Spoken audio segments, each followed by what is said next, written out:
Kwa ujumla hali yetu ya kisiasa imekuwa toka uchaguzi mkuu uliopita, hali yetu ya kisiasa imekuwa na sintofahamu, mazingira yanaonekana, kwa sababu kwa mfano hata ukiangalia toka mwaka jana Oktoba hatujaona hata kwa mfano viongozi wakuu kabisa wa nchi wakifanya zile ziara za wananchi wa kawaida. Ukiachilia tu waziri mkuu amejaribu kupita baadhi ya sehemu, lakini huone kama zamani zile ziara za mawaziri wananchi wakiwalaki nani. Kwa nadhani bado kuna hali fulani ya sintofahamu inaendelea. Lakini kingine tukiangalia sasa hivi pia, kwa mfano sasa hivi ukipita utagundua kuna sehemu nyingi, kwa mfano mji kama Dar es Salaam, maaskari unakuta karibu kila sehemu wametanda. Kuna hali kama ya tahadhari ambayo ni kubwa sana, jambo ambalo halikuzoeleka sana kwa nchi yetu ya Tanzania. Si tulizoea maaskari wanakuwepo, labda inapotokea kuna jambo sana limejitokeza, lakini uwezo kukuta kwamba maaskari wapo tu karibu kila sehemu. Unapita njia panda kubwa, karibu zote kuna magari yapo pale na nini. Kwa nchi imekaa kwenye hali ambayo pengine naweza kusema ya sintofahamu. Kwa hiyo toka Oktoba 29 yaliyotukuta hayajatuacha kama tulivyozoea kuwa. Tumeanza kuishi kwenye utamaduni ambao kidogo umekuwa ni mpya. Nilisikia tamko la Mheshimiwa Waziri tarehe 26 wakati anatoa alikuwa anajibu kuna maswali bungeni, wakalizungumzia hilo jambo la kuzuia. Anaelekeza jeshi la polisi hasa IGP ili aweze kuzuia vyama vya siasa visifanye mikutano yao kwa kile kitu ambacho inaonekana ni hali ya tishio ya kiusalama. Sasa mimi niseme nchi hii ni nchi ambayo inaundwa, inafuata misingi ya sheria, katiba na utawala bora. Na sisi tumejengwa kwenye msingi mkubwa mmoja, kwamba tuna ukuu wa katiba au wanaita constitutional supremacy. Ni tofauti na nchi zingine ambazo hazina katiba iliyoandikwa kama ya kwetu, nchi labda za kifalme, ambao inawezekana pengine busara za mfalme kwa sehemu zikawa ndio zinatumika. Lakini pia hata hizo falme za karne hii ni tofauti na karne za zamani, zile falme za zamani ambao walikuwa wanaita absolute monarch, ambao mfalme alikuwa yeye mwenyewe ni sheria. Kwa sababu ukiangalia hata falme tu zilizopo, tofauti yake na jamhuri haiwi kubwa kivile, kwa sababu unakuta hata nchi kwa na mfalme bado kuna misingi ya kisheria, misingi ya kikatiba ambayo mfalme pia lazima hakikisha anafuata, kwa haendi kama anavyotaka. Kwa sababu ni nchi ambayo inaundwa katika utawala wa sheria na ambayo inafuata misingi ya kikatiba na utawala bora, hatutegemei kwa hali ya kawaida kwamba kiongozi yoyote awe waziri awe mkuu wa nchi kwamba anaweza kaamka asubuhi na akaweza kutoa tamko ambalo linakinzana na sheria za nchi na linakinzana pengine na katiba ya nchi. Kwa ni jambo ambalo nafikiri ni kuhama kwenye misingi na ni upotofu, naweza nikasema hivyo. Kwa mimi ambacho naweza nikasema ni kwamba Mheshimiwa Waziri alijielekeza vibaya sana kutoa tamko la kwenda kuagiza kuzuia kwamba IGP azuie vyama vya siasa visifanye shughuli zao. Kwanza niweze pengine kwa kuweka tu sawa, swala la vyama vya siasa kufanya mikutano, kufanya maandamano ni swala la kisheria, ni swala la kikatiba, kwamba sisi tuna katiba ya Jamhuri ya Muungano wa Tanzania ambayo imetoa haki ya watu kukusanyika, haki ya watu kutoa maoni yao, kuzungumza, kwa sababu huwezi kuzungumza kama una mkutano. Imetoa haki ya watu vile vile labda pengine kuweza kukosoa masuala fulani ambayo yanajitokeza, lakini vile vile katiba imetoa haki hata ya watu kuandamana, na hiyo inaenda sambamba vile vile na sheria ya vyama vya siasa ya mwaka 1992 na hasa kile kifungu cha 23, na inaenda sambamba vile vile na sheria la jeshi la polisi na polisi wasaidizi au wanaita Police and Auxiliary Services Act. Hii ni sheria sura namba 322 ambayo ndio inasimamia jeshi la polisi. Ukienda kifungu cha 43 vile vile kinazungumzia swala la haki ya kukusanyika, haki ya watu kuandamana, haki ya kuwa na mikutano kwa ujumla, zote zimezungumzia. Tena kwenye hii ya vyama vya siasa inaikita kwenye vyama vya siasa, lakini ya polisi haizungumzii vyama vya siasa peke yake. Hata watu wa kawaida wakiwa na mkutano mwingine wowote, wanaweza kuwa ni machinga, wanaweza kuwa ni wafanyabiashara wa kada nyingine yoyote, wanaweza kuwa ni wakulima, wanaweza kuwa ni wanamichezo, wanaweza kuwa ni watu wengine wote wana haki ya kuweza kukusanyika kwa maana ya mikutano, lakini wana haki vile vile ya kuweza kufanya maandamano kwa utaratibu tu wa kutoa taarifa kwenye jeshi la polisi. Kwa sababu kumbuka, kwa mujibu wa sheria, jeshi la polisi sio kama linatoa kibali. Jeshi la polisi kazi yao ni kwa ajili ya kupokea taarifa ili liweke utaratibu mzuri wa uratibu, kwa malengo kwamba isije ikatokea pengine nyinyi mmeomba kufanyia mkutano uwanja X, lakini uwanja X pengine kuna taasisi nyingine imeomba kufanyia pale pale. Sasa msipokuwa na chombo ambacho kina coordinate kwamba nani awepo wapi, inaweza ikatokea pale mkajikuta mmeenda mgongano, ikatokea vurugu. Kwa ndio maana jeshi la polisi linakuwa pale kusaidia kwamba nyinyi mnataka kufanyia uwanja huu, labda wenzenu wapo, nyinyi mtafuta labda uwanja mwingine alternative, au mnataka mfanye tarehe hiyo labda kwa sababu labda kuna tishio labda pengine la kiusalama ambalo ni dhahiri, pengine ilikuwa limetangazwa au polisi wanalo. Kwa hiyo msifanye tarehe hiyo, mfanye labda tarehe nyingine, au pengine siku hiyo polisi watakuwa na kuna majukumu mengine mengi, watakuwa ni wamegawanyika, wameenda huko, kwa hiyo tutapata askari wa kuwalinda. Kwa hiyo tunaomba iende hizo tarehe nyingine ya mbele yake ambapo polisi watakuwepo kwa ajili ya kuwasaidia kutoa ulinzi. Sheria inataka hivyo, sio kwamba waende kwa ajili ya kutoa kibali. Kwa hiyo polisi kwa mujibu wa sheria hawatoi kibali. Tunapozungumzia hata hiyo taarifa haitolewi kwa IGP, inatolewa kwa mkuu wa polisi kwenye wilaya husika au OCD, officer commanding the district. IGP yeye ni mtu, unajua sheria ikimtaja mtu specifically, maana yake nataka yule aliyetajwa ndio atekelezwe. Haiwezi kama imemtaja OCD alafu utekelezaji unafanywa na IGP. Kama sheria ingesema hivyo, ingesema labda IGP anaweza kaagiza au polisi yoyote, lakini sheria ilitaja kwamba fulani ndio ambaye ameruhusiwa kwa ajili ya kutoa hizo taarifa, kwa maana kwamba taarifa ipokee kwake na yeye ndio ataratibu hilo jambo. Na sheria inasema ukishatoa taarifa kwenye jeshi la polisi, chama au watu ambao wametoa taarifa wanatakiwa kuendelea na maandalizi kwa ajili ya mkutano.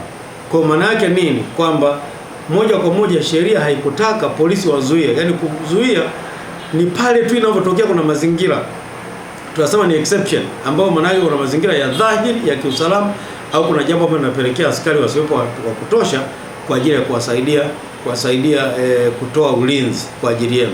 Kwa hiyo maana sheria ilikaa kwa mfumo huo. Sasa sijajua ni wapi hii busara mpya imetoka ya kusema polisi sasa wanaamua kuweza kutoa kibali au wasitoe. Na mbaya zaidi ambayo nimeiona na hii inatupa picha na pengine ni mjadala wa kikatiba, kwamba tumeona hichi kipindi chote mikutano ilikuwa inaenda vizuri, wala hapakuwa na tatizo, lakini kitendo cha waziri kuzungumza tayari jeshi la polisi limeanza kuzuia mikutano watu wasifanye.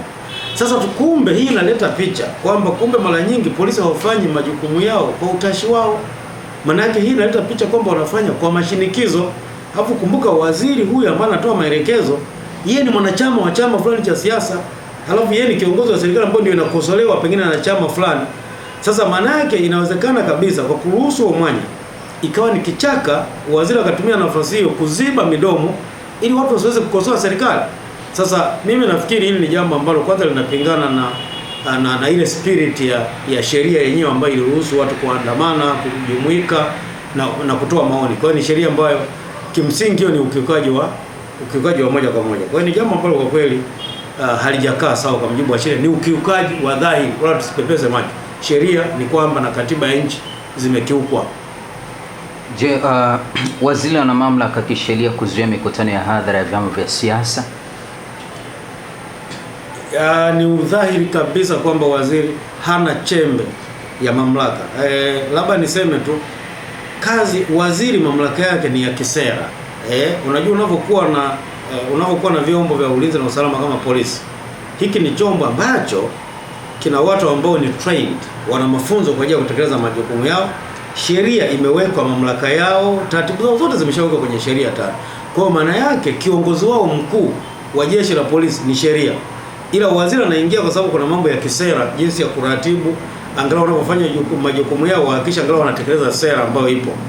Lakini hakuna namna waziri anaweza kaingia jikoni sasa akaanza kuagiza jinsi ya kufunga pingu, mtuhumiwa afungoje pingu, akaagiza kwamba yule akamatwe na yule asikamatwe, kwa sababu ukifanya hivyo maana yake waziri ameshavuka mipaka. Huko sio nafasi yake. Tunasema kazi ya waziri anatakuwa aache macho yake yawe macho anaangalia kuona kama sheria na sera za nchi zinakuwa complied, lakini asiweke mikono yake. Kwa hiyo tunasema you keep your eyes open but your hands off. Usiingilie kwa kuingiza mikono yako. Acha jeshi la polisi liende. Kama kuna mambo labda ya kisera yanakosewa, unaweza ka advise, au mwisho wa mwaka mkikaa mnapofanya tathmini ya utendaji mkaonyesha mapungufu, kwamba mlikuwa na mapungufu hapo kwenye sera yetu, pengine labda ya ulinzi, labda watu wameendelea kutekwa, imeonekana hamjawa na pengine mechanism au strategy ya kuweza kupambana na hiyo. Hayo ni mambo ambayo waziri anaweza kukaa baadaye kwa ajili ya kuadvise, kuona wanatakiwa uwe na mkakati. Sio kwamba yeye aingie kwamba sasa nimeagiza bwana wale wenye macho mekundu wote watakuwa wavuta bangi, nimeagiza mkakamati.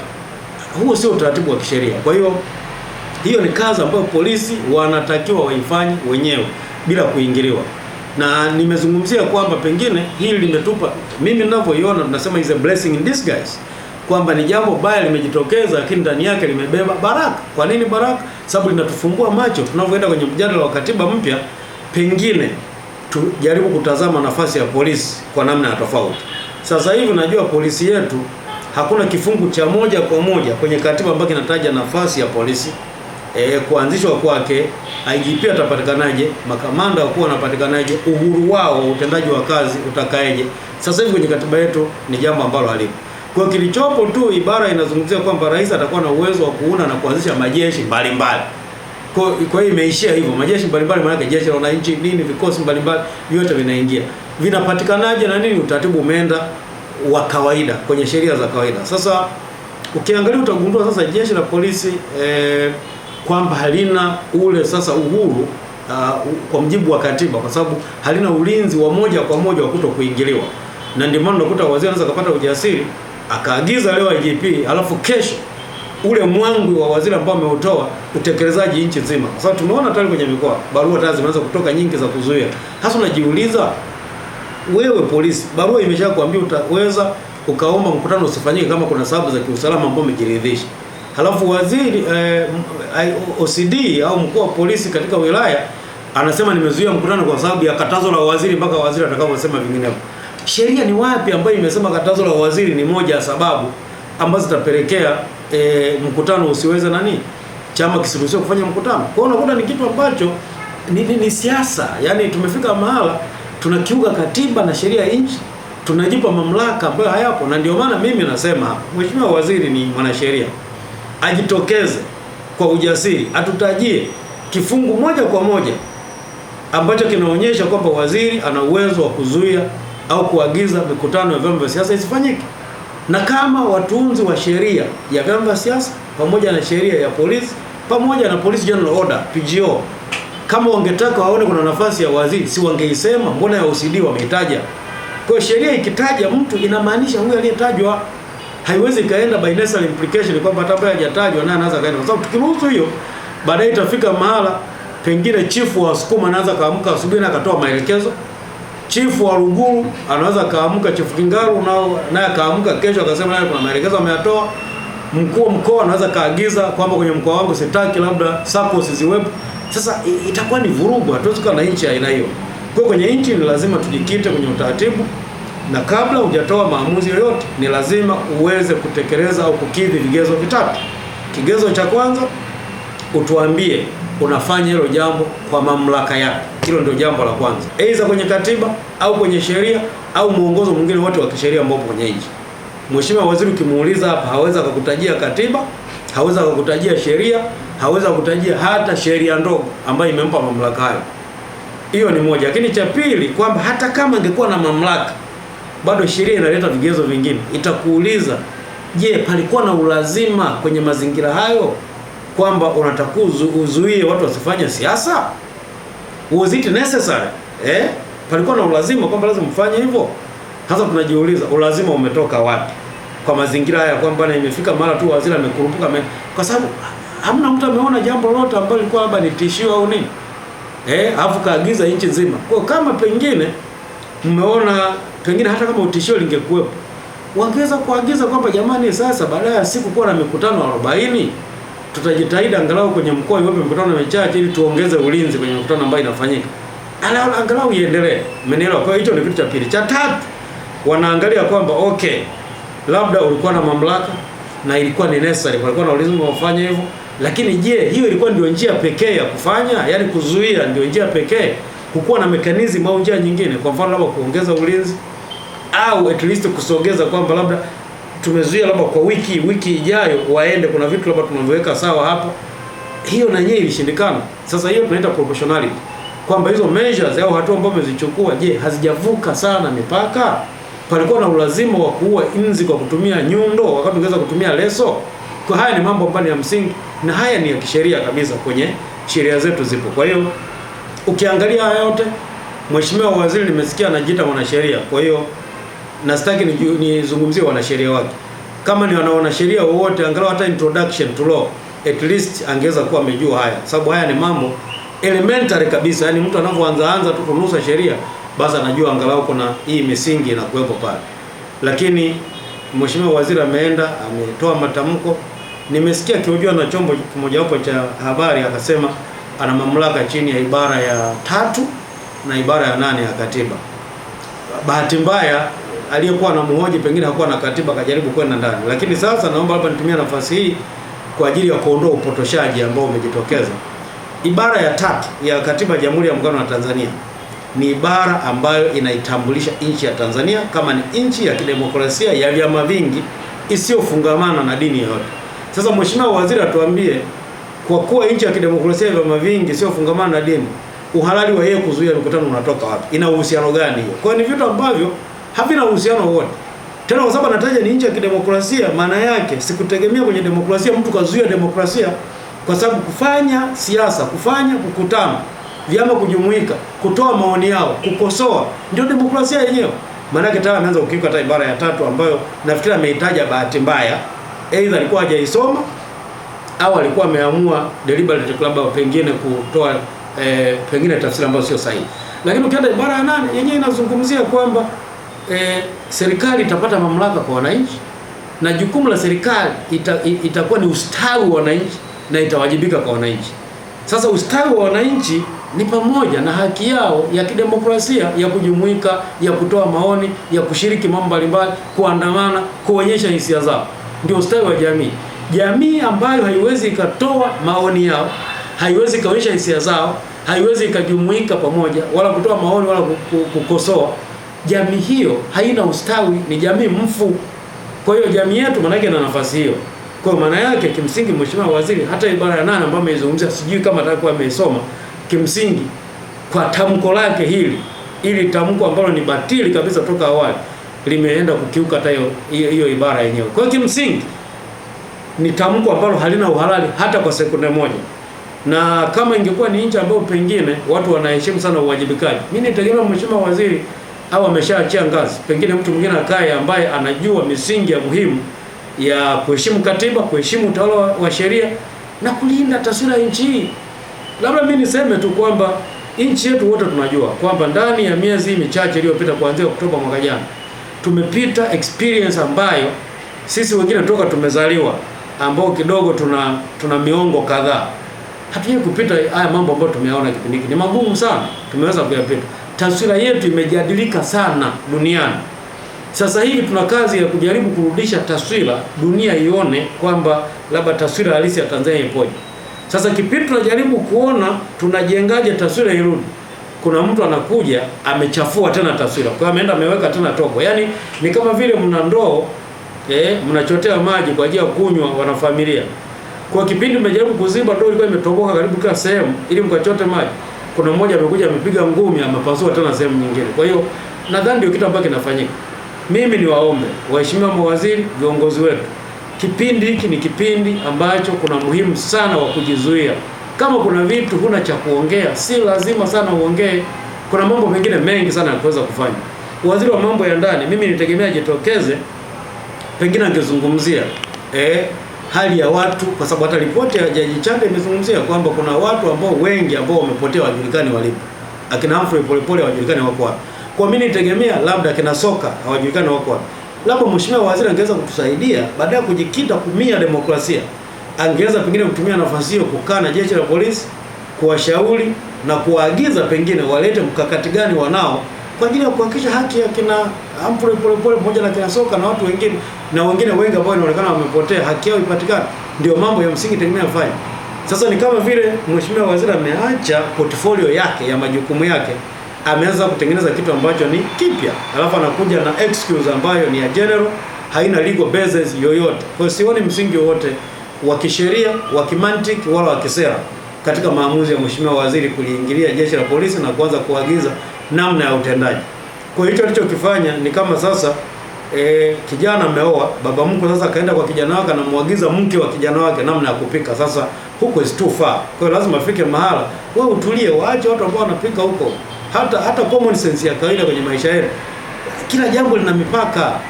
Hata kwenye imani zetu tunajifunza, tunasema lazima uwe na kiasi. Kila jambo lina mipaka. Huwezi ukataka uingie kila kitu, uingie jikoni mwenyewe, wapi kila kitu chumbani, ambapo ni chumbani kwa mtoto wako uingie wewe. Nafikiri kuna mambo haya kuweza kuangalia kwamba mheshimiwa waziri ajitafakari, aangalie na aone kama anatosha vizuri kwenye kiti chake. Hiyo moja kwa moja inaangukia kwenye jeshi la polisi, kwa sababu jeshi la polisi ndio wenye jukumu la ulinzi wa raia pamoja na mali zao. Lakini kama ni mipaka yetu ipo hatarini, hilo ni jambo la jeshi la wananchi wa Tanzania, kwamba mipaka yetu sasa ipo hatarini. Na hayo yote ni mambo ambayo yapo kwenye operational level, kwamba kwenye utekelezaji majeshi yetu yanatakiwa yafanye nini. Kwa hiyo kama pangekuwa na tishio hilo, wala IGP au OCD au RPC hahitaji kupata maelekezo ya kutoka sijui kwa waziri au kwa rais au kwa mtu mwingine yote, na wala hahitaji hata kusubiria maagizo. Yani wewe ni RPC wa mkoa, kuna uhalifu kwenye mkoa, anahitaji ampigie IGP ili apate kibali? Ni mambo ambayo automatically yanaangukia kwenye portfolio yake. Kwa maana yake tunategemea kabisa yeye ndio mtu mwenye jukumu namba moja la kuhakikisha majukumu yale ya eneo lile husika yanaenda. Labda kama ikitokea labda amezidiwa, tuseme RPC wa mkoa fulani kuna uhalifu umekuja ambao amezidiwa kiasi kama peke yake hawezi, hapo angeweza kutoka mipaka, labda akaenda kwenye ngazi za juu, labda makao makuu kwenye polisi ambao pengine kuna maafisa wakubwa hapa, lakini IGP ndio msemaji mkuu, akaomba kwa ajili ya kuongezewa nguvu kwa maana ya support hiyo. Lakini vinginevyo hilo jukumu, maana yake yule mwenye ile portfolio yake pale moja kwa moja ana nafasi ya kuweza kushughulikia. Lakini tukija kwenye mambo ya kisera, kama hivi tunavyozungumzia swala mfano la watu kupotea na utekaji, hili jambo limeshakuwa sasa limevuka mipaka, limekuwa sasa ni jambo la sera. Je, sera yetu kuhusu ulinzi na usalama wa raia umekaeje? Taswira yetu ya nchi ipoje? Sasa hilo waziri anaweza katoa maelekezo kwamba polisi, tena sio awaambie namna ya ukamataji, no, akaelekeza kwamba nataka labda mtuletee mkakati tuone mna mkakati gani kwa ajili ya kuhakikisha tunalikomesha hili, na kama pengine litakuwa na budget implication, kwamba pengine na budget yetu tuweze kupata, tuone kama serikali tunatakiwa tufanye nini kuwezesha utekelezaji wa hilo. Sasa wakishakuletea mpango ambao wao wameuleta, wao ndio watajua mpango unatekelezaje. Wewe waziri unaweza kuhitaji tu kupata ripoti ya utekelezaji, lakini uwezo kawaingilia kwamba sasa nawaelekeza pingu inafunguliweje, inafungweje, na mkamata mtu. Hayo ni mambo ambayo kwa kweli waziri anakuwa amepitiliza. Kwa hiyo kwa swali la kwanza nitakuwa nimejibu hivyo, lakini kija swali la pili, nafasi ya msajili wa vyama vya siasa. Sheria ya vyama vya siasa inampa jukumu la heshima na nafasi kubwa sana msajili wa vyama vya siasa. Lakini mimi nikiangalia msajili wa vyama vya siasa ni kama ambaye amekuwa ni kama rafiki wa kwenye sherehe. Yaani si rafiki wakati wa msiba, wakati wa matatizo, na Uswahilini tunajua kama ukiwa na rafiki ambao mnakuwa na rafiki wakati wa maakuli, kwamba mnakula ndio rafiki, alafu ukiwa na shida sio rafiki, kimsingi huo sio rafiki. Huyo sio rafiki, yani ndio tafsiri ya kawaida. Sasa kazi ya muhimu ya msajili wa vyama vya siasa, ukiacha kusajili vyama, ni kuhakikisha ustawi wa demokrasia ya vyama vingi na kujenga utamaduni wa makuzi ya utamaduni wa vyama vingi. Sasa moja utamaduni wa vyama vingi ni kuvumiliana na kuruhusu kukosoana na kuruhusu watu wakajumuika, hata kama wanaongea kitu ambacho ukipendi, ni lazima uendelee kukiheshimu na kukilinda. Tunasema unaweza kuwa upendi wazo langu, lakini lazima ulinde haki yangu mimi ya kutoa ile wazo ambao unipendi. Ndio msingi ya demokrasia inataka hivyo. Sasa hilo ni moja. Lakini cha pili, ana jukumu la kutengeneza, yeye ni ngazi kati ya vyama vya siasa na serikali ili kuhakikisha wanakuza demokrasia. Kwa mimi nitegemea baada ya haya kutokea, nafasi ya msajili wa vyama vya siasa angetakuwa ameshachukua hatua kwanza, pengine hata kulani kitu ambacho kimefanyika, kwamba hii sio sawa, uwezo kaingilia vyama. Lakini tumeona mheshimiwa msajili wa vyama vya siasa huo ubavu hajajaribu kuonyesha, na sidhani kama anao, kwa constitutional setup tu iliyopo, kwa sababu msajili mwenyewe ni mtu ambaye hana yeye mwenyewe kinga ya nafasi yake, ni mtu ambaye anaweza kaondolewa. Anaweza kaondolewa tu asubuhi wakasema kwanza by the way tumegundua mkataba wako umeisha. Kwa hiyo ni mtu ambaye usalama wa nafasi yake pia haumpi huo ujasiri wa kuweza kufanya. Kwa hiyo kwa upande mwingine unaweza usishangae sana kwamba pengine alitengenezwa mazingira makusudi ya kumsababisha aishi maisha ya kipanya fulani, kwa sababu panya muda wote anakuwa anahofia kama kuna paka hapo jirani. Kwa hiyo nafikiri ni jambo, au maisha ya kisungura kwamba kama mbwa yupo basi sungura muda wote anakuwa ameufiata mkia vizuri, ili sije katokea mbwa kanusa harufu yake akaja akamletea shida. Kwa hiyo kwa mimi nikiangalia naona ndio maana msajili ameshindwa kutimiza wajibu wake. Kwa hiyo pengine hiyo ni moja ya eneo la kujaribu kuja kuliangalia vipi, kwamba je, nafasi ya msajili ina maana yoyote kwenye mazingira haya majukumu yake yanatekelezeka? Na kama vyama vimefungiwa shughuli zake hivi sasa hivi, tukiuliza kazi ya msajili itakuwa ni nini? Tunahitaji kuwa na ofisi ya msajili wa vyama ambavyo kwanza hasajili chama kipya, hata vilivyopo havifanyi shughuli zao, vimelala. Kwa kimsingi ni kama hapa tunavyozungumzia ni kama tumerudi mfumo wa chama kimoja, kwa sababu kizuia shughuli, kwa sababu hilo sema na vyama vingi, maana yake ni shughuli za vyama vingi. Kama na vyama vingi ambavyo vimefungwa midomo, haviruhusiwi kufanya mkutano wala kujumuika, vimekaa nyumbani, hivi kuna tofauti gani na nchi ambayo ina mfumo wa chama kimoja? Mimi sioni tofauti yake. Maana yake tayari ni kama vile umefuta vyama, havipo kisheria, vinaonekana vipo kwa sababu vipo kwenye daftari la msajili, lakini kimsingi katika uhalisia au tunda de facto havipo. Umeona, as a matter of law de jure vipo, lakini de facto hii vyama havipo as a matter of fact. Vinakuwepo tu kama vikiwa hai, vinafanya shughuli zao. Kwa hiyo hii ni sehemu ambayo tunategemea msajili aweze kujitokeza, lakini bahati mbaya hajaweza kujitokeza, na sioni dalili ya msajili kuweza kujitokeza. Akijitokeza itakuwa ni moja ya muujiza, kama taifa tutakuwa tumeupokea na tutamshukuru Mungu sana kwa ajili hiyo, lakini nina uhakika hiyo haiwezi katokea. Umeuliza tu za kisheria, lakini katika kudai haki kuna namna nyingi. Ni jambo ambalo limtambuka na ni jambo ambalo lipana. Watu wanaweza kudai kwa njia pengine ya kuonyesha hisia zao, watu wakapaza sauti wakapinga kwamba hili ni jambo ambalo likubaliki, wakapaza sauti ndani, wakapaza sauti kimataifa, na dunia ikajua kabisa kwamba hiki ni kitu ambacho hakikubaliki. Hiyo ni moja ya namna. Lakini namna ya pili ni namna ya kutumia pengine utaratibu wa kisheria. Utaratibu wa kisheria maana inaweza kuwa ni kufungua labda mashauri kwenye mahakama zetu, mtu anaweza kufungua kesi wakaenda kupinga au kuhoji uhalali wa waziri kutoa tamko ambalo ni batili kiasi hicho. Lakini pia tuna nafasi ya kufungua hata kwenye ngazi nyingine za kimataifa. Kwa mfano sisi tuna mahakama hapa ya kwa Afrika Mashariki, ambapo kimsingi moja ya jukumu kwa mujibu wa ibara ya 27 ya mkataba ambao unaanzisha Jumuiya ya Afrika Mashariki, ibara 27 inatoa mamlaka ya mahakama ya haki ya Afrika Mashariki. Mojawapo ni kusimamia utawala bora, good governance, lakini wana jukumu la kusimamia utawala wa sheria au rule of law. Haya mambo yote tunakuta yameingia. Sasa na ukiangalia haya yaliyotokea yote, unakuta tayari yanaangukia kwenye vipengele hivi. Yanagusa utawala bora, yanagusa utawala wa kisheria. Kwa hiyo bado watu wana uwezo wa kuchukua nafasi za kwenda mahakamani, wanaweza kuchukua mahakama za ndani au pengine hata mahakama za nje, lakini na hatua zingine ambazo watu wanaweza kufanya ambazo za muhimu, kwamba watu wanaweza kaendelea kupaza sauti na kuonyesha hisia kwa namna mbalimbali ambao wanaweza kufanya mpaka pale ambapo itafika mahala labda tutaweza kusikilizana kama taifa, tukaweza kurudisha heshima ya taifa na tukaendelea na mazingira ambayo tuliyazoea. Na mimi sijaona haja kwa nini tumerudi huko, kwa sababu kumbuka tulishakuwa na changamoto kutoka mwaka 2016 na 17 wakati wa awamu ya 5.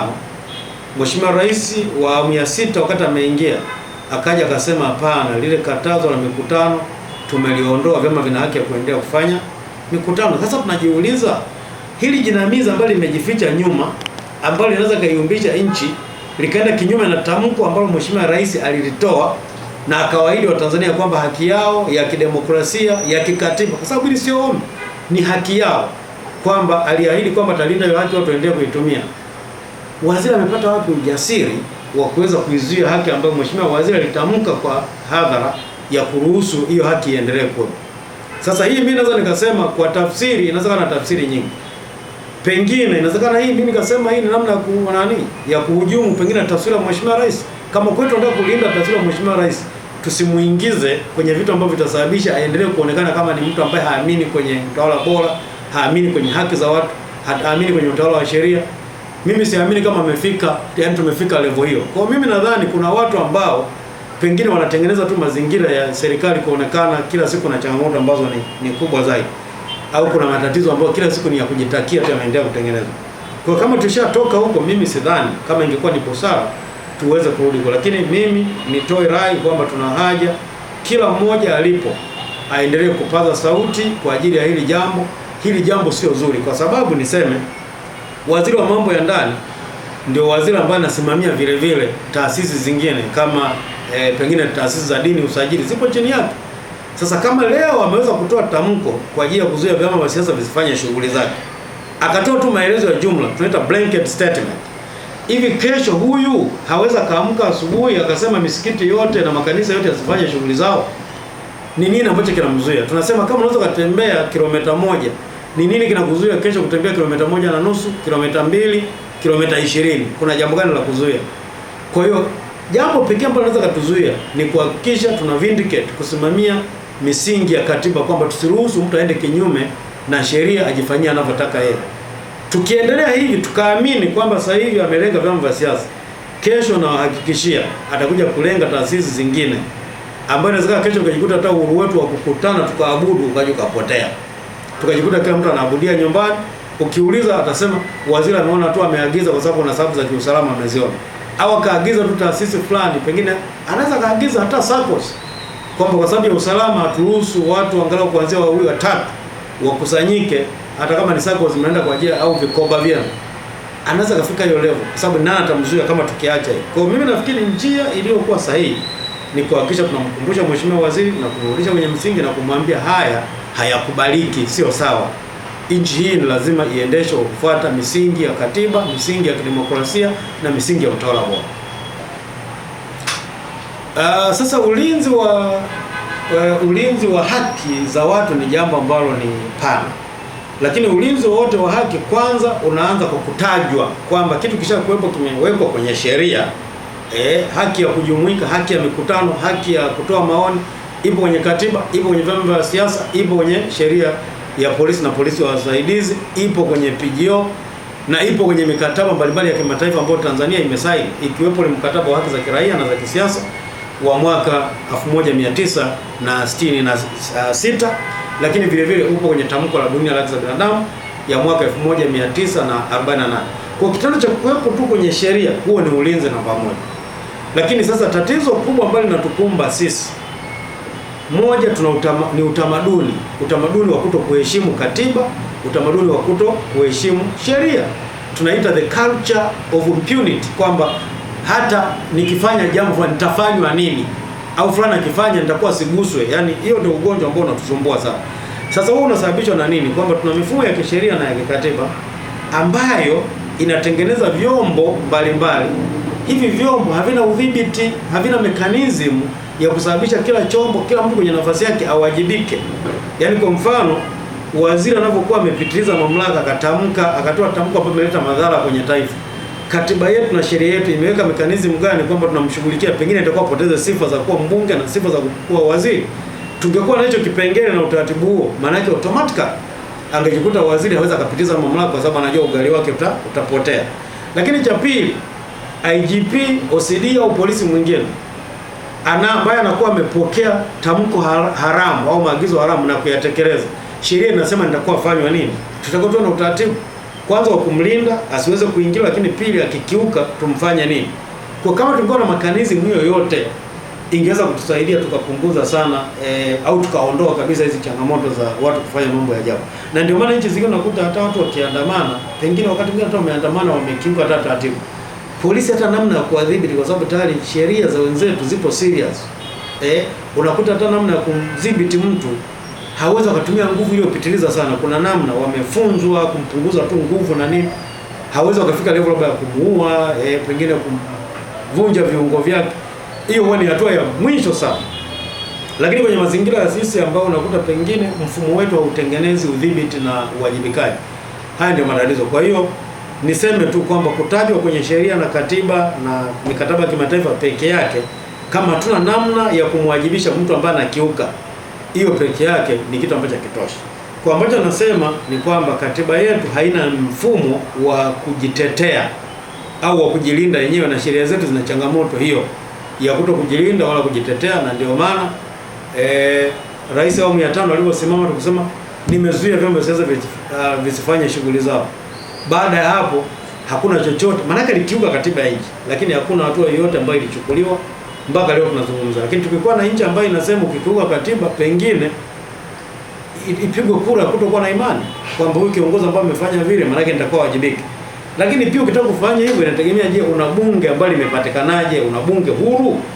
Kwa sababu pia hilo una bunge liweza kuwajibisha serikali kiwango hicho, maana yake hizi sheria zinategemeana. Kwa hiyo ukiwa na sheria na utaratibu wa uchaguzi ambao ni mzuri, utapata wabunge ambao wanatokana na matakwa ya watu, utapata viongozi wa nchi, wakuu, rais ambao wanatokana na matakwa ya watu.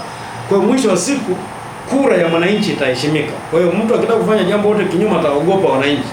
Lakini sasa hivi tumetengeneza mfumo ambao ni ombwe, ambao kiongozi hawaogopi wananchi, lakini wananchi wanaonekana ndio wanatakiwa muogope kiongozi. Kwa hiyo ndio maana kiongozi anaweza kufanya lolote na anajua anaweza kufanya lolote. Kwa nini? Kwa sababu tayari tulipofika mara tukaua nguvu ya kura ya mwananchi na heshima na nafasi ya mwananchi. Kwa ibara ya 8 ya katiba ambayo inasema mamlaka yanatoka kwa wananchi, sasa hivi imebakia maneno tu ya kwenye karatasi, lakini imeshapoteza mantiki kwa sababu katiba yetu haina namna ya kuweza kujilinda. Je, ni mapendekezo gani ya kisheria au kisera yanaweza kusaidia kuimarisha demokrasia na kupunguza migogoro ya kisiasa nchini Tanzania? Na mimi kwanza ninacherea hata kuita ni migogoro ya kisiasa. Mimi nasema tatizo tuliokuwa nao ni ombwe la uongozi, ni ombwe la ukiukwaji wa katiba na sheria za nchi.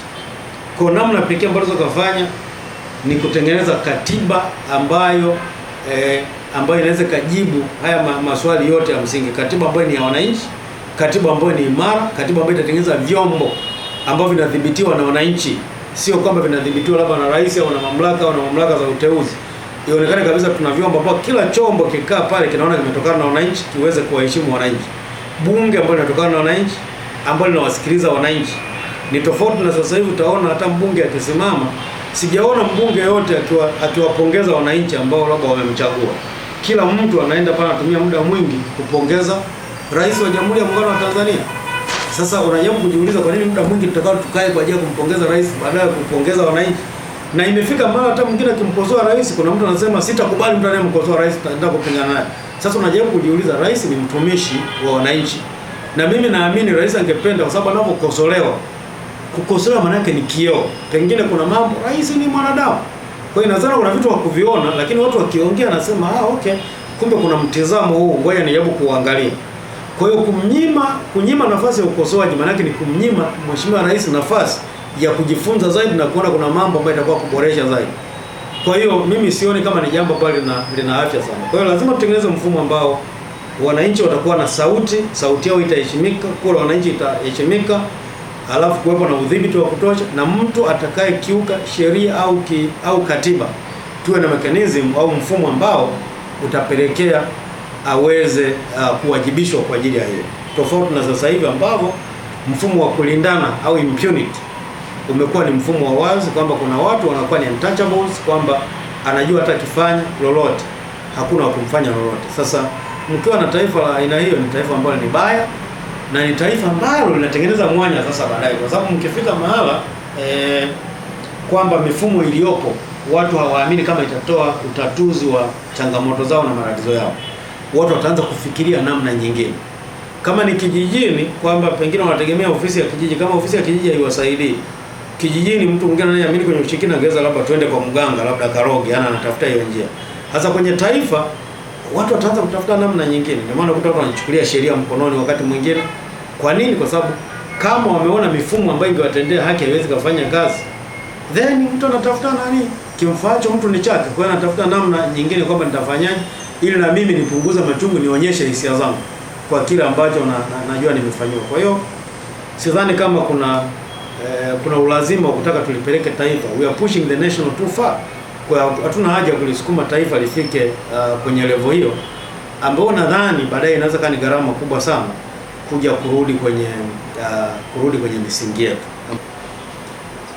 Zinaathiri sana kwa sababu unajua tunapoenda maridhiano yanahusisha kukaa pamoja, kuzungumza, kuelewana, kwenda pamoja, lakini ili mfikia yote yana kitu kimoja cha muhimu kinaitwa kuaminiana au trust.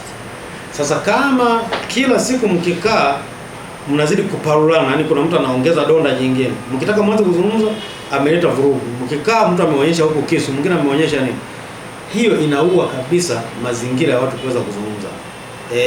Mazungumzo yanahitaji utulivu mkubwa na kuanza kuaminiana, maana kwamba vile vitu ambavyo tunafikiri vitasababisha tusio wamoja vinatugawa. Kuna haja kuanza kuviogopa na kuvikwepa, badala yake tukumbatie vitu ambavyo vinatusababisha tuweze kusahau tofauti ambazo zimepita, bali tujenge sasa vitu ambavyo vinatuweka pamoja na kusababisha kama taifa sasa tuweze kumove, tuone tunakwenda mbele kama taifa pamoja, badala ya kufika mahala, sababu hii ndio taifa letu, sio tuna taifa jingine. Na inafika mahala ambapo nakuta likitokea tatizo la taifa, kuna watu wanasema afadhali limetokea. Haitakiwi tufike huko. Mwisho wa siku tufike level ambayo kila mmoja alipende taifa hili na wapo sawa, kama ibara ya 12 ibara ndogo ya kwanza inavyosema, tumezaliwa sawa na tupo hapa wote sawa. Hakuna watu kusema wapo tabaka tawala kwamba wana heshima kushinda wananchi. Watu wote katika nchi wana heshima inayolingana na wote tuna share inayolingana katika nchi hii. Kwa kuzungumzia, tugusie kidogo swala la ambalo limekuwa likizungumzwa zaidi kwa sasa, swala la madai ya uwepo wa maandamano ya Sabasaba ya tarehe 7 mwezi wa 7. Na nataka kufahamu, na Watanzania pia wanataka kufahamu, je, maandamano ambayo yamekuwa yakizungumzwa kwamba huenda yakafanyika na kauli ambazo pia zimekuwa zikitolewa na viongozi wa serikali, nataka kufahamu maandamano kikatiba yapoje, maandamano ya amani na maandamano yasiyo ya amani, na ni hatua zipi ambazo wananchi wanapaswa kufanya pindi ambapo wanataka kufanya maandamano ili kusiweze kuwepo na viashiria aidha kwamba wanataka kuvuruga amani ya nchi. Kwanza kwa mujibu wa katiba na sheria zetu, na hasa nikitaja sheria kwa maana ya kifungu cha 43 cha sheria ya polisi na polisi wasaidizi, watu au kundi lolote linaweza likatoa taarifa kwa ajili ya kufanya maandamano. Kwa mujibu wa sheria na katiba ya Tanzania, maandamano si kosa, ni kitu ambacho kinaruhusiwa, ila sheria yetu imeweka tu angalau utaratibu wa kufanya ili maandamano yaweze kuratibiwa vizuri. Ndio kazi iliyo. Kwa mimi badala ya kutumia nguvu kuona kama maandamano ni tishio, kwangu mimi watu wanapojadili labda kuandamana ni namna ya kuonyesha pengine mtizamo au maoni yao tofauti, kuonyesha hisia zao. Kwa kwangu mimi naiona kabisa ni jambo ambalo kimantiki lipo sawa na kwa mujibu wa katiba lipo sawa. Kwa hiyo mimi nafikiri jambo la kuwekeza ilikuwa ni kutoa labda maelekezo kwamba kama watu wanataka kuandamana, at least utaratibu ufuatwe, at least wakujulisha hapa vyombo vyetu kama ni jeshi la polisi, na jeshi la polisi lisiwe ni jeshi la udhibiti wa maandamano kwamba kazi yake ni kudhibiti. No, kazi yao liwe ni jeshi ambalo linasaidia kuratibu vizuri. Nakumbuka baada ya kufungia shughuli za siasa kwa miaka karibu 6, walipokuja kuruhusiwa, nakumbuka Chadema walifanya maandamano, wakawa wanasindikizwa na polisi sehemu nyingi vizuri, yani walienjoy mpaka tukashangaa kwamba hii ndio nchi yetu ile au ni nyingine. Kwa kumbe kuna mazingira kama polisi wakiamua kuratibu vizuri, wala hakuna shida yote, mambo yanaenda vizuri. Kwa mimi nadhani hii dhana ya kwamba kuna vurugu na nini huwa ni dhana ambayo mara nyingi yani ni perception tu, ni mtazamo ambao wanatengenezwa. Alafu na mara nyingi naweza kusema pengine vyombo husika ndio wanaikuza sana hiyo agenda. Unaweza kukuta haikuwa kubwa hivyo, lakini sasa ikaanza kuzungumziwa. Kwa mfano hiyo ya Sabasaba, mimi siwaoni hao ambao wanasema wanaandamana tarehe 7, sijawahi kuwaona ni akina nani ambao wamezungumza. Mimi nawasikia polisi na vyombo vya serikali na chama tawala ndio wanazungumza mara nyingi. Kwa kama kuna mtu anahamasisha na kupigia hiyo debe kila siku, ni hao ambao wanazungumzia. Unajua namna ya kuliua jambo mojawapo ni kuto kulizungumzia. Sasa kama ukiendelea kulizungumzia jambo, sisi kwa imani tunasema unaliumba, linazidi kukua kwa sababu kila siku linapata airtime, ulipo linaendelea kuzungumza. Lakini ukiuliza huyu aliyesema anaandamana ni nani, amekuletea barua, imeshakuja, ni watu gani, ni NGO, ni group la umoja wa nini, ni kitu ambacho hakipo. Kwa hiyo unakuta tayari watu walitoa maoni yao kwenye mitandao, tayari imeonekana ni hoja, imeendelea moja kwa moja. Kwa mimi nitegemea vyombo vingeweza kusema jamani, kama kuna watu ambao wanataka kuandamana, jeshi la polisi lipo wazi, leteni barua ili tuweze kuwaratibu vizuri. Alafu ungeweza kushangaa. Unajua kuna funzo la kujifunza Kenya. Kwa mfano Kenya, mimi nakumbuka baada ya uchaguzi, baada ya Raila Odinga hayati akawa hajaridhika na ule uchaguzi, akawa ameitisha mkutano mkubwa sana ule kwa ajili ya kujiapisha kama yeye ni rais wa watu wa Kenya. Sasa palikuwa na mvutano. Jeshi la polisi la Kenya lilikuwa lijatoa kibali kwa ajili ya kufanya hivyo, na wale wakasitiza kwamba lazima tukutane. Kwa wakati wanaenda kwenye uwanja ule Kenya, halafu wakati polisi na majeshi, kwa sababu walikuwa tayari wameshakaa kwa ajili ya kujihami kuona ile jambo alifanyika. Lakini Mheshimiwa Ruto kwa hekima yake aliangalia kwamba kitatokea nini, kwa sababu wananchi hawa wa upande wa Odinga hawakubali, wameng'ang'ania, na vyombo na vyenyewe vimesema vinakwenda pale kwenda kupambana. Mwisho wa siku ingetokea maafa, watu wangekufa. Lakini mwisho wa siku Mheshimiwa Ruto akasema, si wanajiapisha nataka kuwa rais wa watu wa Kenya, mimi ni rais wa Jamhuri ya Kenya, yeye ni rais wa watu wa Kenya, na wala hakai Ikulu, anakaa nyumbani kwake. Tatizo liko kwa majibu mepesa, akasema waacheni wajiapisha, na ni kweli walienda kajiapisha pale. Wakili Miguna akasimamiwa kajiapisha. Then baada ya kurudi nyumbani, kuna hata inzi alikufa Kenya. Hakuna hata inzi aliyekufa. Maisha mengine yakaendelea kama kawaida. Fikiria sasa kama Ruto angeamua siku ile kwamba sasa na mimi nimeagiza vyombo vyangu viende, nendeni mkapambane nao. Pale na kuhakikishia kuna mamia ya watu wangekuwa walemavu, kuna watu wangeweza kufa, na pengine hata askari pia wangeweza kupoteza uhai wengine. Lakini kwa hekima tu ya mtu mmoja, ambao mimi sioni kama nchi tumepungukiwa hekima kiasi hicho, kwa hekima tu ya mtu mmoja aliweza kuliokoa taifa lisiingie kwenye changamoto hiyo. Na Kenya wapo mpaka sasa hivi wanaendelea kuwepo. Kwa wenzetu wamekuwa na maandamano ambayo ni makubwa, kila wanajua jinsi ya kuyacontain na maisha yanaenda. Kwa baada ya kufikiria, na nimeona sasa wamejitokeza hata baadhi ya viongozi wengine wa dini wamekuwa wasemaji wa serikali, anasema tutavunja watu, tutafanya. Hasa unajiuliza, kiongozi wa dini ameanza kujadili siji kuvunja watu na kuumiza watu na unajaribu kujiuliza, kwanza anapata mamlaka. Alafu kiongozi wa dini yeye ni mtu wa kuombea taifa zaidi na kushauri, na kama kuna sehemu ya kukemea na kueleza kwamba na hili jambo labda ni baya, lakini swala kutaka kuandamana ni kosa kwa mujibu wa nchi au ni dhambi. Kwa unaangalia kwamba kumekuwa na upotoshaji. Kwa hata wale viongozi wa dini ambao tutegemea pengine kuongeza kusaidia nchi na kutoa mwelekeo mzuri na kushauri nini kiende, unakuta na wenyewe wamekuwa ni sehemu ya watu ambao pengine wanatupotosha. Na inasikitisha sana, kwa sababu wote viongozi wetu wa kidini, wa imani zetu tunawaheshimu sana. Na Mheshimiwa Rais aliwahi kuzungumza kitu kizuri, naomba nimnukuu hapa. Aliwahi kusema hivi kwamba tofauti ya wanasiasa na viongozi wa dini, wakisema mwanasiasa akiongea, yale anayoongea yanaingia kwenye ubongo, alafu baada ya muda kichwa kichemka yanapotea. Kiongozi wa dini akizungumza yanaingia moyoni, kwa hiyo kwenye moyo yanakaa, hayatoki. Kwa hiyo nitegemea viongozi wa dini wangetumia hiyo hekima hiyo, kwamba kumbe wao wakiongea yanaingia kwenye mioyo ya waumini, anakaa. Na waumini nao wazungumzia, maana hata viongozi wa serikali, kwa sababu mimi sijamuona hapa kiongozi wa serikali ambaye ana dini, kwa sababu niliona wote wakati wanaapa walishika Qur'ani, wengine walishika Biblia. Kwa hiyo inatuonyesha kabisa wote pale wana imani.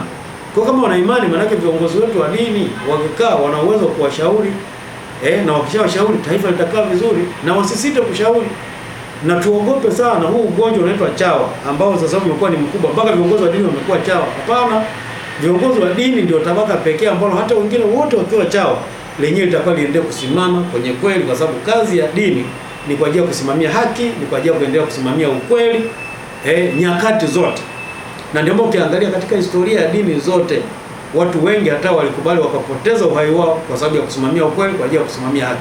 Viongozi manabii wengi walipotea kwa sababu ya hili. Lakini leo tunapofika mahala unakuwa mpaka na kiongozi wa dini ambaye amekuwa ni chawa, taifa linakuwa limefika pabaya sana. Kwa sababu sasa nani atakayekuja kumsaidia mwenzake na kuokoa, kama tayari huyo ambaye tumtegemea, si wote tukiwa chawa, tukikwama aturudishe kwenye senses kwamba hapana, lazima mrudi kwenye kweli. Kwa sababu uchawa maana yake ni kuhama kwenye misingi ya ukweli na misingi ya haki, na kwenda kutengeneza kitu kingine kwa ajili ya kulinda tumbo. Hiyo ndio tafsiri ambayo ni sahihi ya chawa, na ni ugonjwa ambao umeibuka recently ndani ya miaka kama 10 hapa. Umeweza kuibuka ugonjwa na umekuwa ni ugonjwa mkubwa ambao mimi naamini kutibu pengine unaweza kuchukua miongo kadhaa, kwa sababu tayari umeonekana ni dili, umeonekana chawa sasa hivi wana maisha yao ni mazuri kushinda profesa. Kwa hiyo pengine sasa hivi itafika mara kuna mtu baada ya kumsomesha mtoto chuo kikuu pakiwa na mtaala au mentorship ya uchawa. Nadhani mentors wa uchawa wanaweza kalipwa hela ambazo ni nyingi ili waweze kuwa mentor watu, sababu kishakuwa chawa maisha yake yataenda mazuri. Lakini sasa tujiulize, hivi nchi ya machawa itakwenda wapi? Yaani kipindi wakati dunia inafikiria kuhama sayari hii iende sayari nyingine, kipindi tunasikia watu wanatumia drones hata kwenye security, hawatumii hata binadamu tena. Sisi tunawaza uchawa ili utupeleke wapi? Kipindi ambacho watu wameshatumia robot kwenye viwanda, maana yake nafasi ya watu imepotea. Kipindi ambacho sasa hivi karibu kila kitu kinatumia AI, nafasi ya binadamu inaweza kupotea. Kwa hiyo mimi nitegemea sisi kama taifa tukae tuone nafasi ya binadamu itakwenda wapi wakati teknolojia inakuwa, baada ya kufikiria uchawa ambao mwisho wa siku hautatusaidia, kwa sababu technology itafika mahali utakuta na uchawa wako hutakuwa na nafasi. Na pengine tunakoenda hata chawa atakuwa ni robot. Kwa hiyo utajikuta wewe binadamu hata kwenye uchawa umeshapoteza tayari. Kwa nafikiri kuna haja ya kuthink outside the box. Tuone kama taifa tunaweza tukahama vipi baada ya kujikita kwenye hivi vitu ambavyo ni vidogo vidogo ambavyo kimsingi havina mantiki wala havina maana yoyote kwenye taifa. Havitusaidii kama taifa. Niseme hivi, kwanza mimi nasikitika kuona kauli hizo zinatolewa na viongozi ambao tunawaheshimu. Viongozi wakubwa katika taifa wanatoa kauli kama hizo. Mimi ambacho naweza kusema ni kwamba hiyo kauli ni confession. Yaani mtu anakiri kwamba kuna watu wana nguvu kushinda serikali. Kuna watu wana akili kushinda watu walioko kwenye serikali. Kuna watu wana maono kushinda watu walioko kwenye serikali. Kuna watu wana uwezo wa kuiumbisha na kuitikisa serikali, kwa maana kwamba wameshaizidi nguvu mbali. Kwa tafsiri nyingine, kwa maana kwamba hatupo mikono salama. Maana yake sisi tunaamini tupo kwenye ulinzi wa mtu ambaye ameshazidiwa na watu wengine. Hiyo ndio tafsiri ya kauli hiyo. Kwa mimi cha kwanza ningeshauri viongozi wetu kwanza waache hizo kauli za aina hiyo, kwa sababu ni kauli ambazo zinafedhehesha sana taifa hili. Mimi nitegemea badala kila siku kusikia maneno ambayo hayana takwimu, there's no empirical evidence, tutegemea viongozi wakijitokeza wa taifa wasituambie sisi kuna watu wanalipwa. Hiyo kauli imeanza karibu miezi 6-7 sasa imepita. Tunasikia stories hizo, they are shit stories. Kwa mimi nitegemea kwenye mazingira hayo waje watuambie hawa wanaolipwa ni akina nani ambao wamelipwa, aliyewalipa ni nani, aliwalipaje, aliwalipia labda kupitia account ipi, ziliingia lini hizo hela, serikali ilitambuaje kwamba wamelipa na imechukua hatua gani mpaka sasa hivi, kiwango gani ambacho kimeshaingia cha hela na mpaka zinaingia serikali kwa likizo kwamba haikuwepo katika nchi hii. Kwa mimi nadhani hizi ni stories ambazo ni nyepesi, na kama kuna watu ambao waliweza kufanya hizo kazi zote wakalipa na serikali ishindwa kudetect na ishindwa kuchukua hatua zote mpaka sasa hivi, si maana yake nchi ipo kwenye hatari hata ya ugaidi sasa. Yaani maana yake tutegemee, inawezekana kuna magaidi pia wameshalipa watu hapo.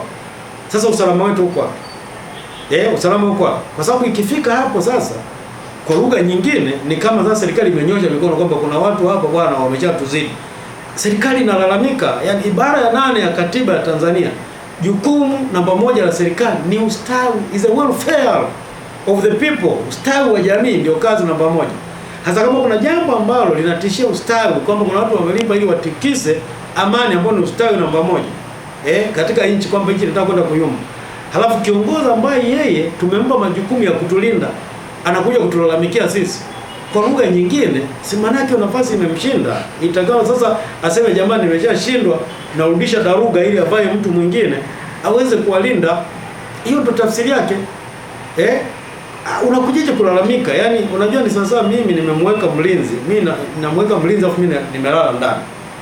Halafu baada hapo nikasikia mlinzi sasa amepiga kelele, bwana anahitaji msaada, mimi nije nitoke nje. Hapo nikatoka nje nikagundua kumbe ni panya tu. Yaani kuna panya alikuwa amepita, mlinzi amechanganyikiwa. Huyo mlinzi ananifaa kuendelea kuwa mlinzi? Si maana yake ni mtu ameshindwa majukumu yake. Kwa mimi nikiangalia hizi ni kauli ambazo ni za kitoto ambazo kwa kweli with due respect na najaribu nakosa neno ambalo ni zuri la kuweza kuzungumza, lakini hizi ni kauli ambazo ni za kichekechea ambazo nisingetegemea kuona viongozi wetu wanaweza kuzungumza hivi. Hebu tufike mahala, na ni kauli ambazo zinajaribu kuonyesha kwamba labda Watanzania ni watu ambao wajitambui, kwamba wanaweza kununuliwa kiasi hicho. Hivi ni taifa na watu ambao hawapendi nchi hii kiasi hicho. Bwana mimi naamini Watanzania wanaipenda sana nchi hii. Na ndio maana tumeweza kuishi miaka yote mpaka watu wameshangaa hata 29 Oktoba ilivyotokea, kwa sababu sisi ni nchi ambayo tunapendana, ni watu ambao hawakuwahi hata kurushiana ngumi, haijawahi kutokea. Kwa mimi nafikiri badala sasa ya kuanza kutafuta mchawi bandia, Umeelewa? Kwa sababu hapata tupa jibu. Tuangalie tumefikaje hapa. Tukishajibu swali tumefikaje hapa, swali la pili tunatokaje. Sasa tumefikaje hapa, nadhani mambo yaliyopita mengi tunajua. Watu wamekuwa na wameumizwa, watu wengi, kuna grievances nyingi ambazo hata Mheshimiwa Rais wakati anaingia awamu ya 6 alizungumza, na ndio maana kaja na 4Rs. Yaani zile 4R anazozungumzia tufanye reconciliation. Kuna mambo sijui ya nini hizo zote. Maana yake ni vitu alikuwa naona mna reconcile vipi kama mna tatizo. Maana yake Mheshimiwa Rais aligundua kwamba kuna mambo hayakwenda sawa, tulikuwa tumesigana sehemu, tumeumizana, kuna watu wameumizwa. Sasa bahati mbaya hii agenda ikawa hijacked. Sijajua ni watu gani waliiteka ikapotea. Tumejikuta imeachwa, tumeanza kuingia tena kwenye nani. Kwa hiyo baadaye sasa tutakuja, sijui sasa baada ya reconciliation, sijui itakuwa renegotiation au ni nini, sijui. Litakuja lila aina jingine yote ambayo tunaenda labda huko mbeleni. Kwa mimi nafikiri we are lost. Na tunasema kwenye msemo wa Kijapani, ukipotea speed haina maana. When you are lost, speed is useless. Kwa mimi nafikiri baada ya kuendelea kushupaza shingo, kukimbia na kutengeneza mchawi bandia na kuona kuna watu sijui wamelipwa na nini, haya yote yatusaidii. Kwa mimi nafikiri sasa hivi tukae kama jamii, kama taifa, tukubaliane kwamba ni wapi ambapo tumejikwaa, halafu tunatokaje kwenye mkwamo. Tuitishe dialogue ya kitaifa, tuitishe mjadala, kuwe na uwazi, ukweli na uwajibikaji. Yakiwepo haya yanazaa maridhiano automatic. Na tukitazama maridhiano sio maridhiano ya mdomo, ni maridhiano ambayo yataenda kubadilisha katiba yetu na kusema this never again. Ndio kitu ambacho tunategemea. Kama Ufaransa 1788 walivyosema, sasa kutokana na haya yaliyotokea mpaka mfalme amechinjwa, hapana, tusirudi hapa, wakatoa declaration ya haki za binadamu. Uingereza mwaka 1988 vile vile, baada ya kufanya yale mapinduzi kwamba sasa wakati tayari mfalme ameuawa, hata damu hazijakauka, akasema hapana, tumeshuhudia damu za mfalme, tusirudie hili jambo. Kwa hiyo akasema never again. Ndio wanakuja wanatengeneza a bill of right ambayo si wote tumekuja baadaye tumeiga kwenye nchi zetu mbalimbali zimeingia. Kwa hiyo wanakuja kutengeneza hivyo pale kwa ajili ya haki za binadamu. Na ndio maana mpaka leo Uingereza mfalme hawezi akatangaza vita bila kupata kibali cha bunge, ambao bunge ni wananchi. Hawezi akaanzisha kodi mpya bila kibali cha wananchi, na kwenye katiba zetu zinazungumzia hiyo. Haya mambo yote yalikuja, hayakuota bahati mbaya, yalikuja kutokana na historia, watu walipita. Sasa sisi hatutakiwa tupite huko kote kubaya, lakini bahati mbaya tumejikuta na sisi tumepita njia ambayo wenzetu walishapita. Tulikuwa na uwezo kujifunza kutokana na wengine, lakini tumesubiri mpaka na sisi Oktoba 29 yametukuta aliyotukuta kwa mujibu wa takwimu ya Jaji Chande, walao kwa takwimu zile ambazo ripoti tuliona, lakini angalau kwa maneno ambayo yalizungumzwa, watu 500 na kitu walipoteza uhai. Sasa jamani, 500 watu 500 na kitu, manake ni shule ya msingi nzima ilipotea, sio watu wachache. Kama tungejaribu kuweka kama ni makaburi ya watu 500, manake kiwanja kizima cha makaburi kimeshajaa tayari, ni kitu serious sana. Sasa kwa vyovyote vile, kama tuna utashi mzuri, sidhani kama kuna mtu angependa tuje turudi. Kwa hiyo haya majibu mepesi ya viongozi, mimi nadhani tunawaheshimu, haijalishi namna ambapo wamepatikana vipi, lakini ndio viongozi ambao wapo, sisi tunaita ni de facto leaders, kwamba as a matter of fact wapo pale wanaendelea. Na nafikiri tuache hizo propaganda na tufike mahala. Mimi naona kama vile kuna viongozi wengine hawajajua kwamba hapo kwenye nafasi gani. Unajua unaweza kupata nafasi fulani ukajiona labda ni afisa wa propaganda wa chama, lakini kumbe wewe ni kiongozi wa serikali. Kwa kiongozi wa serikali nafikiri ni lazima behave. Tukimwangalia tuione serikali au statesman. Unajua kuna tofauti kati ya politician na statesman. Politician anazungumzia politics tu kwa sababu anawaza uchaguzi ujao na nini. Statesman hawazi uchaguzi ujao, anawaza taifa miaka 20, miaka 30, miaka 50, miaka 100 ijayo. Hata yeye ambapo hata kuwepo, lakini amechora ramani. Na ndio maana leo mataifa makubwa kama America wanazungumzia America in the next 100 years. Itakuwa wapi? Ndio vile ambao wanafikiria.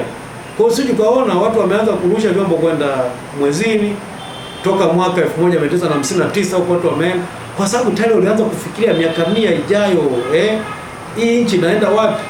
Wamesha test kuona je, kuna uwezekano kuwa na uhai kwenye sayari nyingine. Sasa sisi tunaendelea na propaganda hizi nyepesi. Mimi nafikiri jamani, maisha ya Gandhi, kwa sababu Kiongozi utakaa, utacheza na propaganda, utacheza na maisha yetu. Kipindi utakapokuwa unamaliza awamu yako tu moja, umri wa Tanzania utakuwa umebakia ule. Kwa hiyo mtu ambaye alikuwa na miaka 5 atakuwa na miaka 10. Aliyekuwa na miaka 10 atakuwa na 15. Aliyekuwa na 15 atakuwa na 20. Aliyekuwa na 55 atakuwa na staff ana 60. Kwa hiyo ni mambo ya kuangalia, tusichezee maisha ya watu. Kwa hiyo tufike mahala tujue kabisa lifespan is very limited ya watu, kwamba ndani ya muda mfupi ambao binadamu wanao, tuache waishi maisha ya furaha. They have to live their life, they have to live comfortably. Nimesoma nani moja limeandikwa na Obasanjo aliyekuwa rais wa Nigeria, juzi amezungumzia kwamba wakati anakuwa alikuwa anaambiwa life is very long, kwamba maisha ni marefu sana. Lakini anasema ameishi, amejikuta amekuwa rais, amepita vitu vyote, lakini amecome to realize maisha na mafupi, kwa sababu anaona tayari anaenda 90s, ambayo tayari yani maisha anaona kabisa haoni kama ana maisha, tayari yuko mwishoni, lakini anaona kuna vitu vingi anaweza kutakuwa kufanya hajafanya. Sasa kumbuka life span yetu sisi sio miaka 90, watu wengi wataondoka kabla ya miaka 90. Kwa tukicheza na generation na maisha ya watu ni jambo baya sana tunalifanya, ni dhambi. Na kwa sababu wengi ni viongozi wa dini, wana dini, lazima tutafakari kwamba tumepewa dhamana ya kulinda hawa watu, tulinde ndugu zetu, tulinde wananchi wa Tanzania, tulinde rasilimali, tuwafanye waishi kwa furaha. Tutekeleze ibara ya 8 kwamba jukumu la serikali ni kwa ajili ya welfare za watu, sio kwa ajili ya visingizio na kutafuta sijui nini. Kuna kinani moja ya Ujerumani ambayo iliwahi kutokea ile, kuna kisa kimoja kwamba kuna watu walijaribu kutengeneza, kuna moto tu wa kusadikiwa kutengeneza kwamba likitokea tukio waseme ni moto fulani ndio umeenda umeunguza ile jambo, lakini moto kimsingi ulikuwa ni moto ambao watu wameenda wametengeneza makusudi, ni wa kusadikika ili watu waamini kwamba ndio ambao wamesababisha utekelezaji wa jambo. Lakini mimi naamini kisingizio sio jambo ambalo ni zuri, na kwa wale ambao ni Wakristo kwenye Biblia wanajua moja ya anguko la wanadamu ambalo lilitokea kwenye kitabu cha Mwanzo ni kwamba wakati wanadamu wameenda kinyume na maagizo ya Mungu, wamekula tunda ambalo Mungu amekataza. Mungu alipomuuliza Adamu, umefanya nini? Badala ya kutubu, yeye alijitetea kwamba ni huyu mwanamke ambaye alinipatia. Kwa naona kabisa na viongozi wetu wameanza kutafuta kisingizio kwamba ni huyu, kwa maana kwamba ni huyu wa kulipwa, ni huyu wa kufanya nini, badala ya kufika mahala kusema hapana, hapa tumeteleza, tuweze kurekebisha mambo. Kwa hiyo mimi nafikiri tusiendelee kuingia kwenye kitu ambacho kinasababisha taifa liendelee kugawanyika. Badala yake tuseme hapa tulipopita panatosha. Badala yake Watanzania wanahitaji warudi kwenye maisha yao yale mazuri ya furaha. Pamoja kwamba hajawahi kufika furaha 100%, lakini kuna maisha fulani tuliishi.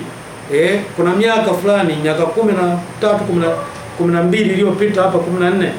Kuna maisha at least fulani hivi, hata uhuru ulikuwepo, watu watatoa maoni, watafanya nini. Ulikuwa pamoja na changamoto za hapa na pale ilikuwepo. Tunahitaji at least tujenge Tanzania tunayotaka, ambayo watu watajivunia kuwa Watanzania baada ya kuvumilia kuwa Watanzania. Na jumuiya za kimataifa pia zinataka kuachiliwa kwa Tundu Lissu. Unaona mambo haya yanaendaje kwa sasa ili kuweza kukamilisha mchakato wa kufukia mashimo yote na kwenda sasa katika meza ya mazungumzo? Is a elementary principle, ni kanuni ya kawaida kwamba huwezi kuanza mazungumzo wakati mmoja akiwa amefungwa pingu. Nelson Mandela, mazungumzo yalifanyika baada ya Mandela kuwa ametoka, ndio wakakaa pale na kuunda ile tume ya maridhiano na ukweli, na mambo yote yakazungumza, na mkimaliza mnashikana mikono mkiwa huru. Ukiwa unazungumza ukiwa ndani, maana yake tayari hata uhuru wako wa kuzungumza, unazungumza nini huko ndani, lazima utoke kwanza. Hiyo ni kitu ambacho ni cha kawaida, na jumuiya ya mataifa inazungumza hivyo kwa sababu ni kitu ambacho kipo wazi. Lakini kingine cha muhimu ambacho pengine ningependa nizungumzie kwamba kwa namna yoyote itakavyokuwa, kesi ambayo inamgusa Mheshimiwa Tundu Lissu ni kesi ya kisiasa, na kwa sababu ni kesi ya kisiasa, mwisho wa siku majibu sahihi kabisa ya kuweza kumaliza hiyo changamoto ya kesi ya kisiasa ni lazima yatokane na siasa. Unaweza kufika mahala mkaenda kwa njia ya mahakama, vyovyote vile mahakama, lakini mahakama haiwezi ikawa na jibu ambalo ni fasaha la kesi ya kisiasa. Na ndio maana nitakutolea mfano. Baada ya mahakama zile baada ya mauaji ya Rwanda, waliunda hapa mahakama ya kimataifa mauaji ya Rwanda ICTR, lakini walikuwa na mahakama baadaye za gachacha za kimila, kwamba kwa sababu kimila ulishaua tayari, kuna watu waliuawa, ndugu yao, baba yao ameuawa, mama yao ameuawa na nini, umeenda mahakamani na kuna watu wameshinda, walishinda hata mahakamani. Lakini ukishinda mahakamani kwako hujashinda kwenye mioyo ya watu, kwa sababu hili jambo ni zaidi ya mahakama. Kwa ndio maana walienda kwenye mahakama zile za kimila ambazo zinakaa na viongozi wa kimila kwa ajili ya kuzungumza na kusuluhisha na kukubali kuachia ambaye alipita, kwa kila mmoja aweze kuachilia. Kwa hata hii kesi ni kwamba hata ikienda kwenye mfumo wa mahakama itafanya jukumu lake, kwa sababu it is a political case, ni kesi ya kisiasa. Mwisho wa siku haitaweza kutoa utatuzi na kutibu kiu ya ile ambayo kundi kubwa ambalo lipo upande wa Tundu Lissu ambalo lingehitaji iweze kufanyika, na pengine kundi la Watanzania kubwa tu ambalo haliamini kwenye namna ambavyo kesi inaenda na kesi yenyewe. Kwa hiyo lazima tukubali, kwa kesi zote ambazo zinahusu mambo ya uhaini, treason ndio kesi pekee ambayo ipo kwenye katiba, maana yake ndio kesi ya kisiasa, haijaishia kwenye penal code pekee yake. Kanuni ya adhabu imetajwa mpaka kwenye katiba, umeona. Kwa hiyo ipo hivyo, na kesi nyingi ambazo zinahusu mambo ya uhaini, mwisho wa siku kumaliza ili nchi iendelee kuwa stable, nyingi zilikuja zikaishia kwa maana ya mazungumzo, zikaondoka, basi zikaja zikaisha. Kwa hiyo nisingependa sana kuingia kwa undani wa kesi kwa sababu ya kuheshimu kwamba nisiingilie undani wa kile ambacho kinaendelea mahakamani, lakini at least hata mwenendo wa kesi ukiangalia, nadhani pengine kuna maswali mengi ambayo yanaibuka, lakini mwisho wa siku mimi naamini kwa sababu tayari kuna swali la hii kesi jinsi ilivyo tayari ina sura ya siasa ipo nyingi.